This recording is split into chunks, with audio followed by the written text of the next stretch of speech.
Wanna ride me, catch a vibe with me, go get out with me, yeah.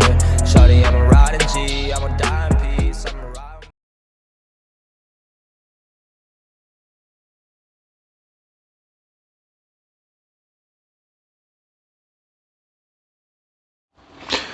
Hello les amis, c'est Bart, je vous retrouve aujourd'hui pour une nouvelle vidéo test. Aujourd'hui c'est le test du Doogee S40 Pro que j'ai reçu voilà, depuis quelques temps maintenant et que j'utilise régulièrement, quotidiennement bien sûr. Comme d'habitude, n'hésitez pas à liker la vidéo, à la partager sur les réseaux sociaux, me mettre également un pouce bleu si la vidéo vous a plu, abonnez-vous à ma chaîne, je vous mets les liens d'achat en bas dans la description. Actionnez également la cloche pour recevoir les notifications de la chaîne. Vous pouvez faire un don également pour la chaîne, pour le travail fourni, pour que je puisse aussi derrière racheter des produits pour vous les tester. Donc un petit Raged Phone sympathique de chez Doogee, donc qui se sont lancés là-dedans. Donc la première partie, présentation et spécification. Donc le look, bah écoutez, voilà, il est assez compact parce que l'écran n'est pas très grand. Donc on est sur un écran HD+ de 5,45 pouces. C'est vrai que ce format a tendance à disparaître.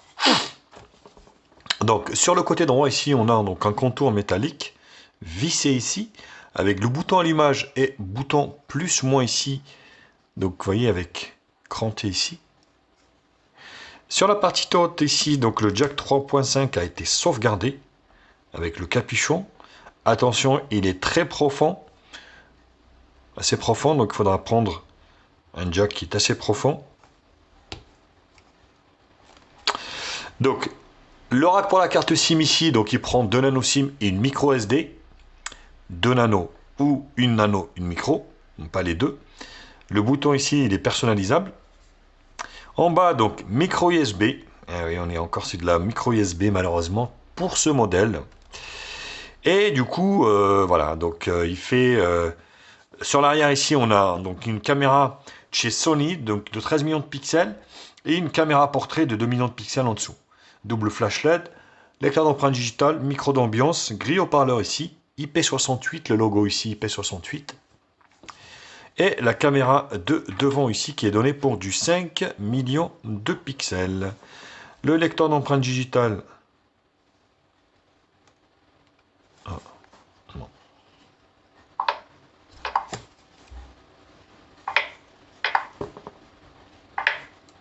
Voilà, fonctionne très bien. Et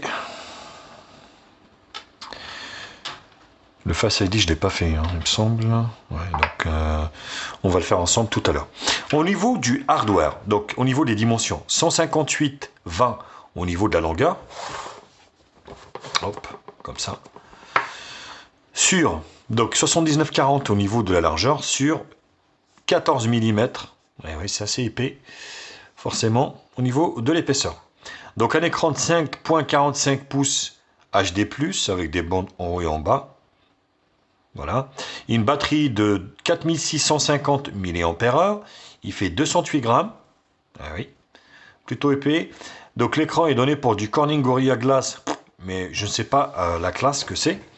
Le processeur, il tourne sur un processeur de chez Mediatek, le MT6762D, ce qu'on appelle aussi le A25, un octa-core cadencé à 1 Go 8 avec une gravure 12 nanomètres. Il tourne sur Android 10. L'appareil photo arrière de 13,2 et l'appareil de devant est de 5 millions de pixels. Il est full 2G, full 3G, la 4G, il manque la B28. Il prend également le NFC, donc ça c'est un très très bon point également. Et il est également donc Bluetooth. Alors il me semble que c'est du 5.0, il me semble.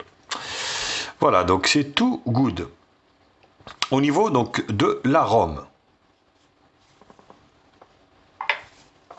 on est sur une ROM de chez Doogee, sans le volet ici, on va dire application. Tout est sur la première page. Sans oublier au niveau de la ROM, donc les outils qui ont été livrés avec. Magnéto, musique, horloge, calculatrice, radio, alerte d'urgence.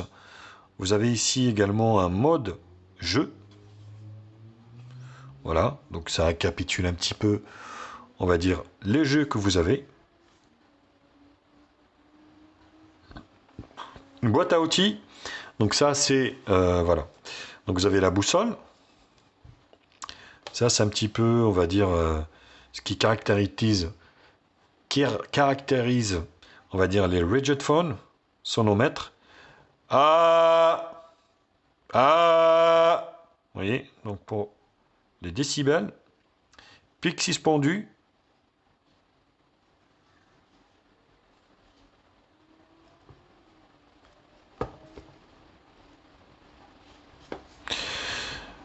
Gradiateur.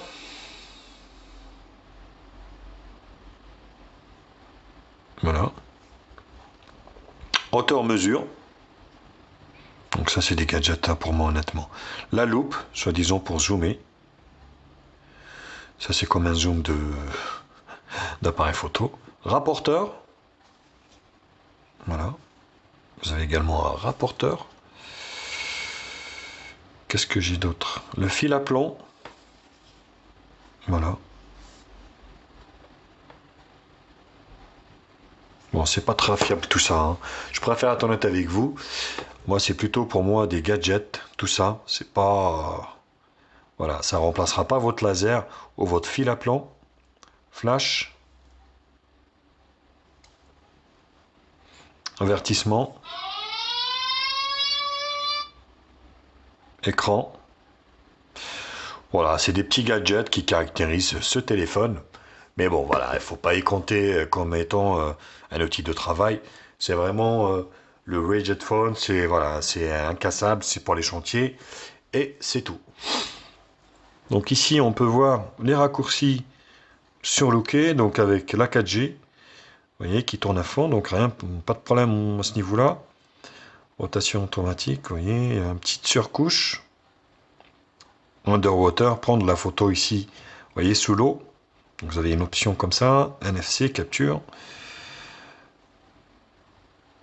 Les paramètres ici.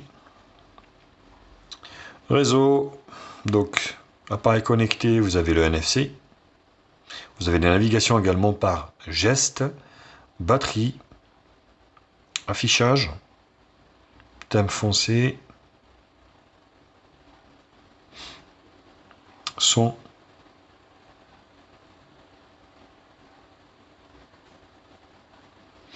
Donc le stockage, donc 64, il en reste 50. Localisation, sécurité, ici. Donc c'est ce que j'ai pas fait, déverrouillage par le visage. Donc c'est ça que je n'ai pas fait. Après moi je l'utilise pas honnêtement. Je l'utilise pas du tout. Alors.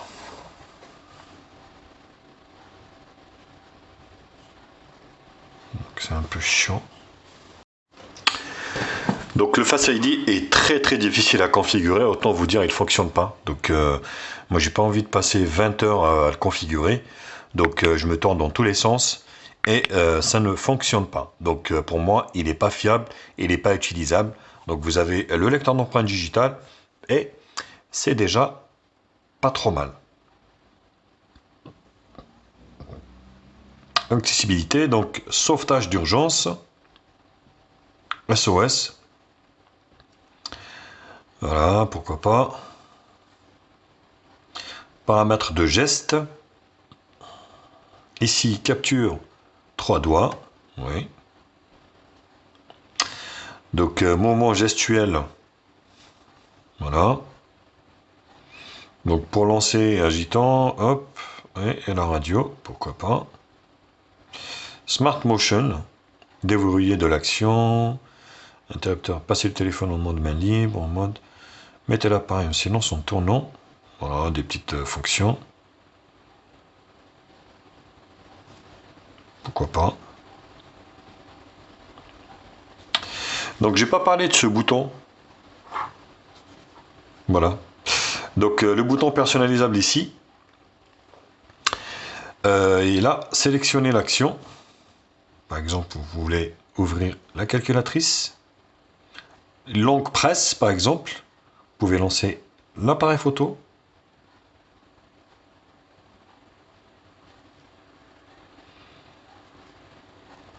hop, calculatrice, et en appuyant l'appareil photo. Voilà, donc il sert à ça le bouton personnalisable. Donc c'est plutôt, voilà, une petite fonction qui est plutôt sympathique. Geste, donc ça on en a parlé, et donc vous avez ici les clés personnalisées, donc c'est ce que je vous disais, le bouton, ici. Bien-être, Google, Duraspeed, QR code, système, à propos du téléphone, on est bien sur le S40 Pro, donc la version Pro avec Android 10, et un correctif qui commence à dater du 5 août 2020. Autant vous dire, il n'y aura pas de patch de sécurité sur ce téléphone, comme tous les low cost d'ailleurs. Malgré ça, vous avez quand même, on va dire, les mises à jour au tas. Mais bon, les mises à jour, c'est des petites mises à jour de la ROM de chez Doogie, sans plus. Donc en appuyant ici, vous donne accès au fond d'écran, widget paramètres d'écran. Et pour téléphoner, je vais vous faire écouter le son. Vous n'avez pas de nouveau message. Menu principal. Pour personnaliser votre répondeur, tapez 3. Pour accéder au service de renvoi d'appel, tapez 5. Pour une présentation de votre répondeur. Donc là, il n'y a pas de souci au niveau voilà, du captage, au niveau on va dire, du son ou de la réception des appels ou de l'accroche 4G. Vous voyez ici. Donc hop, je vais enlever le Wi-Fi. Vous allez voir que je suis en 4G et ça fonctionne plutôt pas mal. Donc c'était la première partie présentation et spécification. Je vous retrouve pour la seconde partie qui sera la partie benchmark.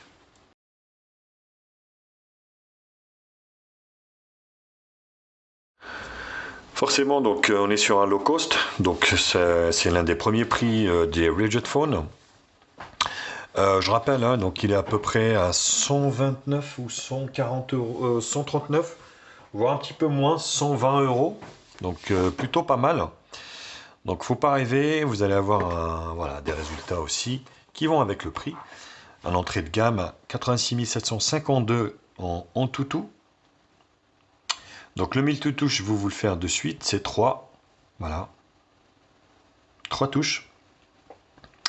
Et au niveau de l'écran, bon, c'est plutôt pas mal. Hein. Honnêtement, l'écran n'est pas dégueu. On arrive à avoir des belles couleurs. Un beau contraste.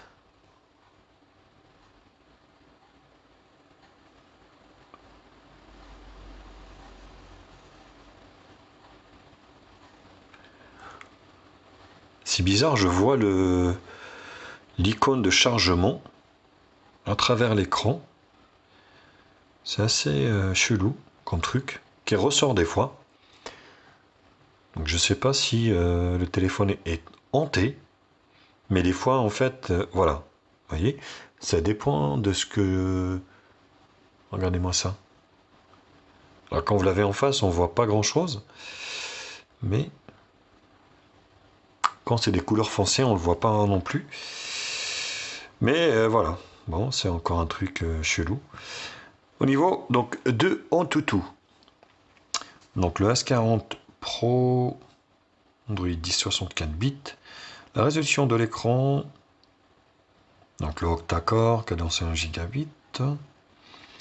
Donc la puce graphique, c'est un PowerVR ROG GE 8320. 13 et 2 à l'arrière pour la caméra, 5 à l'avant.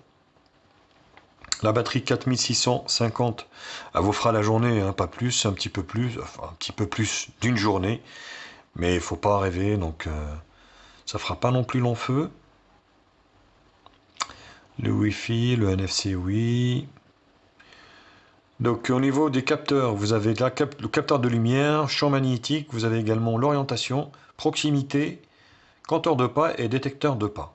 Bon, c'est déjà très bien pour cette gamme de prix. C'est assez bizarre le truc là qui se voyait au milieu. C'était l'icône de chargement, donc c'est un peu chelou.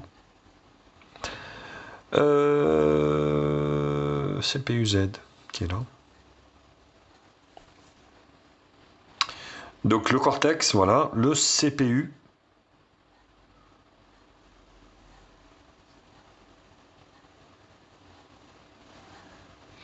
l'appareil avec son écran. Le système API level 29, c'est bien ça. La batterie, il chauffe pas énormément. Les capteurs, plutôt pas mal. Pour cette gamme de prix, je le rappelle, qui n'est pas très cher. Hein. Il est vendu pas trop cher. C'est l'entrée de gamme, on va dire, des Rigid Phone chez Doogee. Vous voyez, encore plus low cost, mais celui-ci, voilà. Moi, je vous conseille toujours de prendre 4 Go de RAM minimum pour une fluidité donc exemplaire.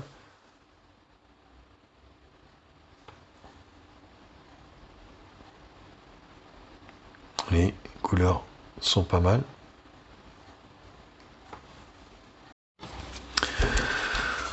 Voilà, donc plutôt satisfaisant au niveau des photos.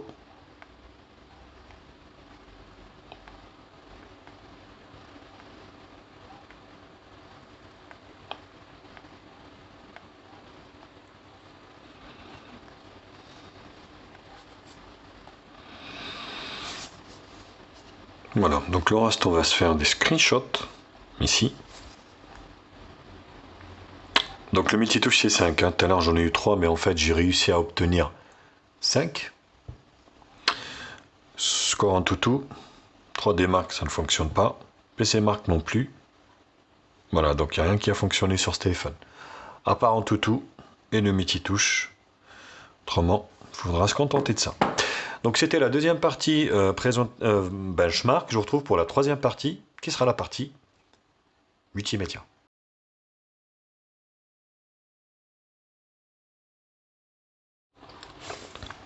On commence pour la vidéo. Vous voyez, en fait, bon, le résultat est assez satisfaisant. Si ce n'est qu'en fait, cette trace en arrière-plan de l'icône de chargement qui est derrière, je ne sais pas pourquoi. Donc de temps en temps, je la vois. Vous voyez, qui tremble ici. Sinon, le résultat est quand même pas si mal. Mais voilà. C'est toujours l'éternel problème de ces petites marques. C'est que le service qualité ne suit pas derrière. Là, vous voyez. Là, comme ça, c'est bien. Voilà. De temps en temps, vous avez l'icône de chargement qui apparaît en arrière-plan. C'est un truc de fou. J'avais pas fait gaffe dans un premier temps, mais effectivement, c'est bien ça. Sinon, voilà. Donc, si ce n'est pas ce problème, l'écran est quand même pas si mal. Vous voyez.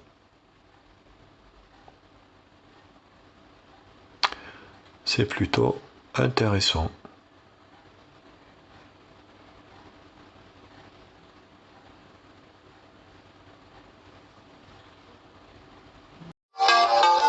Bon, au niveau du son,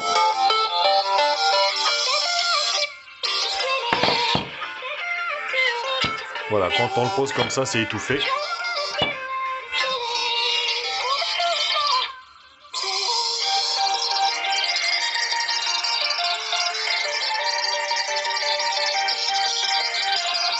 Bon, c'est moyen hein, au niveau du son.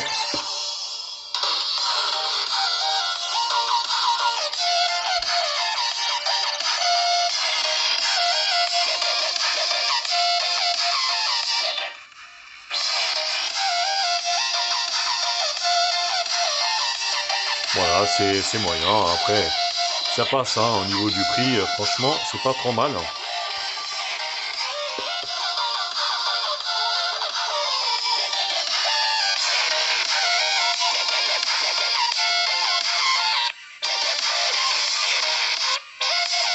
Donc ça passe. Franchement, le son est puissant et c'est plutôt pas mal. Pas de problème de GPS sur ce modèle également, donc il vous trouvera assez facilement. Donc rappelons qu'il est GPS GLONASS, Beidou, Galilée, donc voilà, il va fonctionner à travers la Terre entière, donc plutôt satisfaisant également de ce point de vue. Allez, la partie jeu, on commence par Subway Surfer, donc vous allez pouvoir jouer à des petits jeux comme ça, sans aucun problème. On sent quand même que le téléphone chauffe une fois qu'on l'a poussé dans ses retranchements. Mais voilà, c'est assez satisfaisant. Vous allez pouvoir jouer à des petits jeux. Hein, donc, pour passer le temps. Voilà, ça saccade pas, ça, c'est plutôt réussi.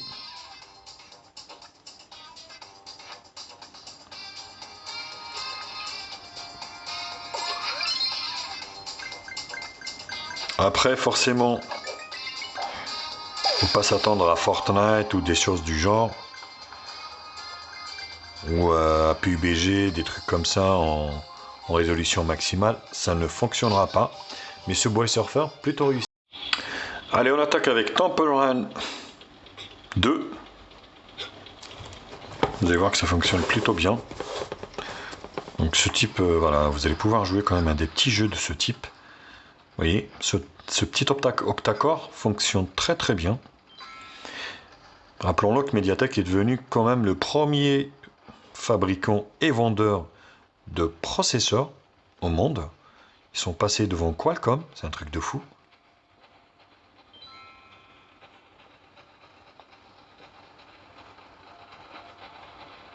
Voilà, donc c'est plutôt satisfaisant.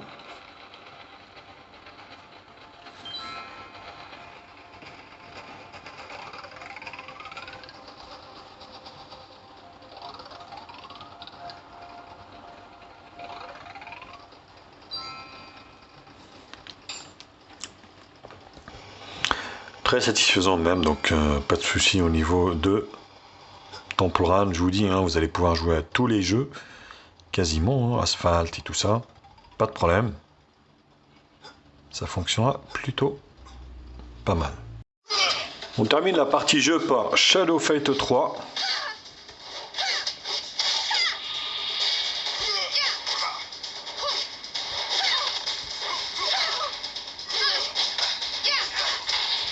Ouais, voilà.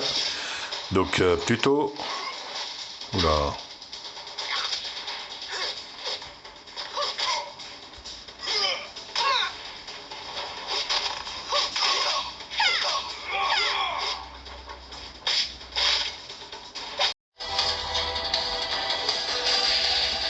Continue.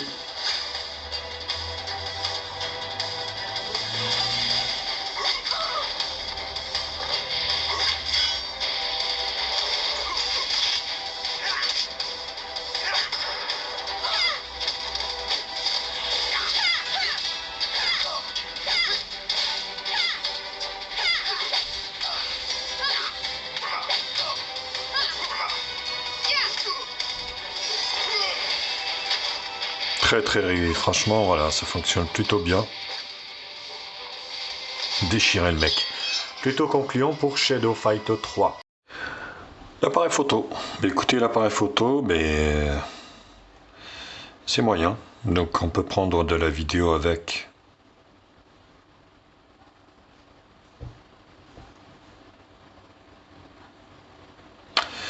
Full HD HD, donc voilà.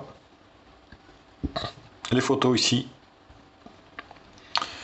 Donc 18 neuvième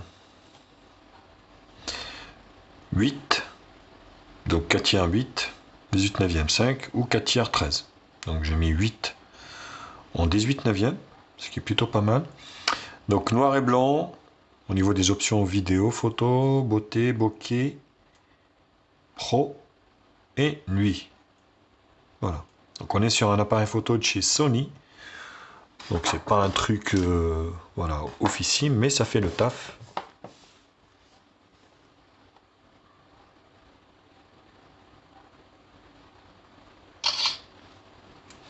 Voilà, j'ai trouvé que l'appareil photo était super correct pour le prix. Voilà. Donc ça c'est au niveau de l'appareil de devant. Derrière, et sur celui de devant on est sur, donc du coup en photo ici 4 tiers 5 millions de pixels, donc voilà, et vidéo Full HD soi-disant, bon j'y crois pas trop, mais voilà, vous êtes en Full HD. Ouistiti. Voilà, je me suis planté. Bon,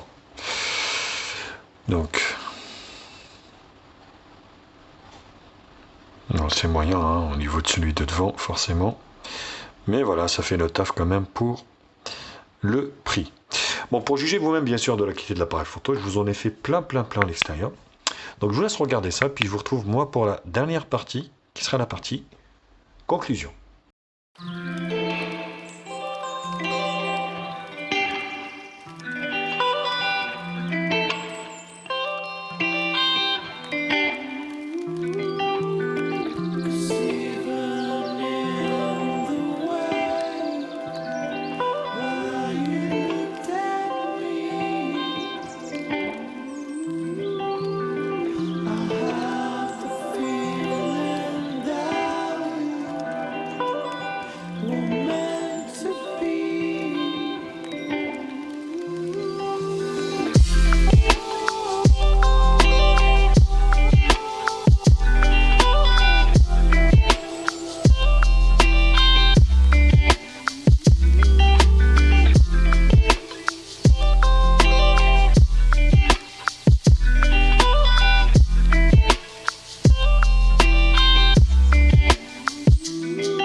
Alors, le Doogee S40 Pro, oh là là, la vidéo saccade de la mort.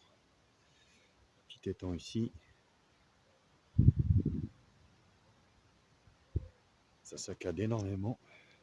Je sais pas ce que ça va donner, mais après traitement logiciel, mais là c'est pas du tout concluant, hein. Je peux vous assurer que c'est même merdique. Maintenant on verra,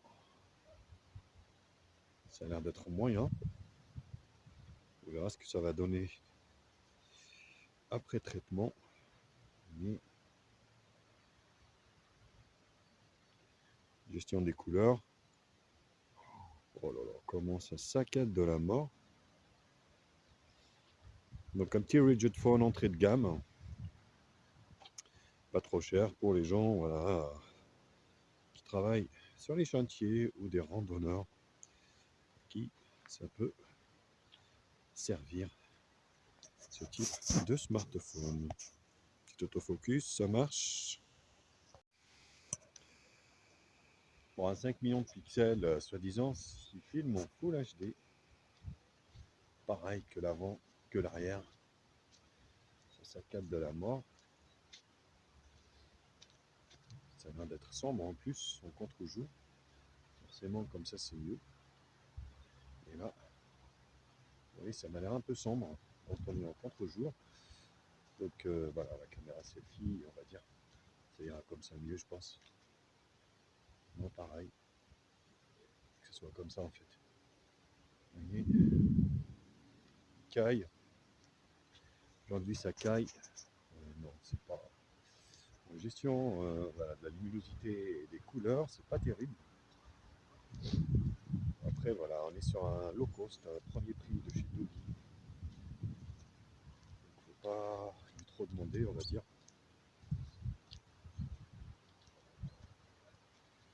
Voilà, comme ça c'est mieux peut-être.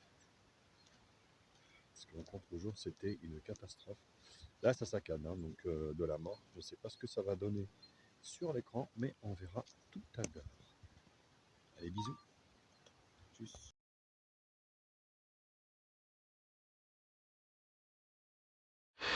Alors, conclusion. Qu'est-ce qu'on a pour... bon, faut pas rêver, c'est pas non plus voilà, le téléphone du siècle. Mais voilà, sur Amazon, forcément sur AliExpress, c'est beaucoup moins cher. Sur Amazon, on va l'avoir à moins, on va dire, moins de 120 euros. Donc je vous mets le lien d'achat en bas dans la description. Pour un peu moins de 120 euros, allez, 120 euros, 4 Go de RAM, 64 Go de stockage, on a un octa-core, on a le NFC, on a le Bluetooth.